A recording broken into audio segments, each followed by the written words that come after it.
નમસ્કાર મિત્રો, ખમીદાણાથી ઈસરાને આ જોડતો રોડ છે, જોડતો રસ્તો છે.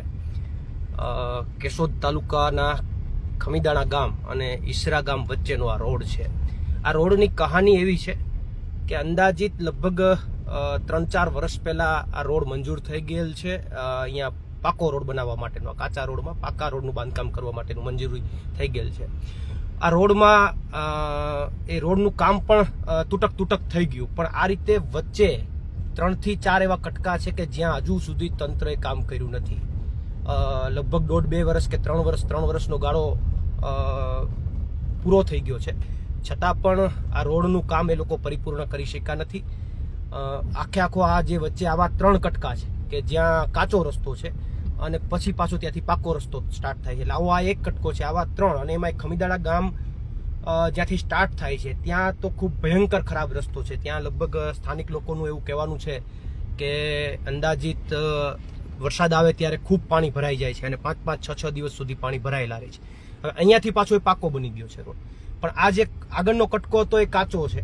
એ જ પ્રમાણે આવા 3 થી 4 કટકાઓ છે કે જ્યાં રોડ છેલ્લા 3-4 વર્ષથી એ કટકા હજી અહીંના અધિકારીઓ, અહીંનું તંત્ર અને બીજેપી જે છે એ રોડ બનાવી નથી શકી. કહેવાનો મતલબ એ છે કે કોઈ રોડ 4 વર્ષ પહેલા મંજૂર થઈ જાય છે, રોડને તમે 4 વર્ષ પૂરા થઈ ગયા છતાં પરિપૂર્ણ નથી કરી શકતા, છતાં એ રોડનું આખું કામ છે એ તમે કમ્પ્લીટ નથી કરી શકતા, તો તંત્ર શું કરે છે? તંત્રના અધિકારીઓ શું કરે છે? એ બેઠા શું પ્રોસેસ કરી રહ્યા છે? એ સૌથી મોટો સવાલ છે. ભાજપના નેતાઓ શું કરી રહ્યા છે? એ સૌથી મોટો સવાલ છે. એટલે આવા દરેક વિસ્તારની અંદર આવા રોડ રસ્તાના પ્રશ્નો છે. હવે આવા જે વચ્ચેના પટ્ટા રહી ગયા છે એમાં જે કંઈ પણ પ્રશ્નાર્થ હોય, જે કંઈ પણ વહીવટી પ્રોસેસમાં ઇસ્યુ હોય કે કોઈ પણ ઇસ્યુ હોય, એને સોર્ટ આઉટ કરવાની જવાબદારી કોની છે? એ તો તંત્રની છે, અધિકારીઓની છે. તો કેમ સોર્ટ આઉટ નથી કરતા? 1.5-2 વર્ષથી તમારી પાસે એનો કોઈ નિર્ણય નહીં, તમે કોઈ ડિસિઝન ઉપર નહીં, તો એનો મતલબ શું? એટલે અહીંયાથી મેં જે તે જવાબદાર અધિકારીને ફોન પણ કરેલો હતો.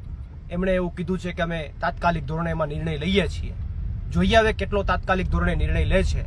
બાકી આવનારા દિવસોની અંદર આ રોડ જો તાત્કાલિક ધોરણે નિર્ણય નહીં લેવામાં આવે તો આવનારા દિવસોમાં આ રોડ ઉપર આવી અહીંના ખમીદાણા ગામના લોકોને સાથે રાખી અને ચોક્કસથી આ મુદ્દાને લાઈવના માધ્યમથી ઉઠાવીશું.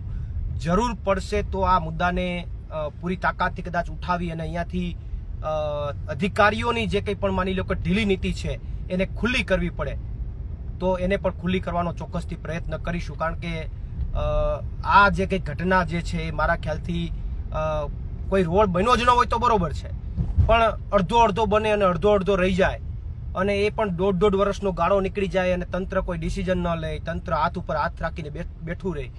આ ફરીથી ખાંચો આવી ગયો, કટકો આવી ગયો.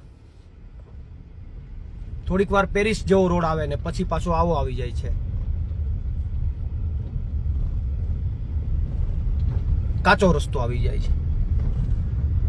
તો અત્યારે તો માત્ર લાઈવના માધ્યમથી ખાલી આપને અને લોકોને બતાવ્યું છે, પણ તાત્કાલિક ધોરણે જો આમાં તંત્રના અધિકારીને મેં ફોન કરેલો છે, જવાબદાર અધિકારીને, જો તાત્કાલિક ધોરણે આમાં કોઈ એક્શન ઉપર નહીં આવે તો ચોક્કસથી આવનારા દિવસોની અંદર ખમીદાણાના લોકોને સાથે રાખી અને તમામ અધિકારીઓની જે નીતિ છે એને ખુલ્લી કરવામાં આવશે. આ ટાઈપના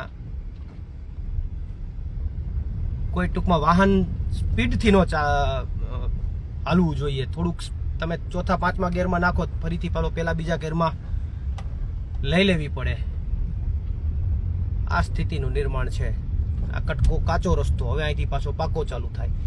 આ જેથી પાકા બનશે તેથી આ કાચા રોડ જેથી પાકા બનશે તેથી આ રોડની અંદર ગાબડા પડી ગયા છે. કારણ કે પાછું કામ તો બહુ સારું હોય. એટલે તંત્રને વિનંતી છે કે એમણે જે કંઈ પણ પ્રત્યુત્તર અથવા જવાબ આપ્યો છે એ પ્રમાણે કામ થાય અને અપેક્ષા રાખીએ છીએ કે કામ થાય. અન્યથા વર્ષોથી જો આ રોડ પડ્યો છે તો એમને ચોક્કસથી અમે એ અધિકારીઓની જે બેદરકારી છે અથવા અધિકારીઓની જે કંઈ પણ માની લો કે 1.5 વર્ષથી પેન્ડિંગ કામ રાખીને બેઠા છે એને આવનારા સમયમાં ખુલ્લા પડવાનું કામ આમ આદમી પાર્ટી અને અમારા નેતાઓ અને અમે બધા સાથે મળીને કરીશું. આભાર. ફરીથી આપણે મળીશું અન્ય મુદ્દાઓ સાથે. આ રીતે તૂટક આ પાકો રોડ છે, હવે આવી ગયો કાચો. થોડું બધું જાદુગર જેવું છે આ ભાજપની સરકારમાં. હવે આવી ગયો પાકો. આ પેલા જેલની જેમ કાચી કેદ ને પાકી કેદ એના જેવું છે. ઓકે, તમામ મિત્રોનો આભાર. મળીએ આપણે અને ફરીથી મુલાકાત કરીશું અન્ય મુદ્દાઓ સાથે.